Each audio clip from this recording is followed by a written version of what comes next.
our act one important point is there, that is a DUS test is there, that is a distinctiveness, uniformity and stability. This is a very important, we can say, the arrangement in our act, that variety must be distinctive, just like in trademark we say that it should be distinctive. Uniformity means generation after generations, when you are sowing the seeds, that same variety will be that same quality will be exhibited, that is expected.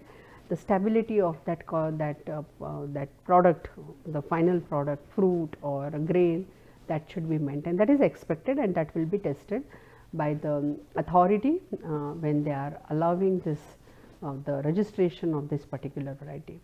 Okay, so this is a very important is there.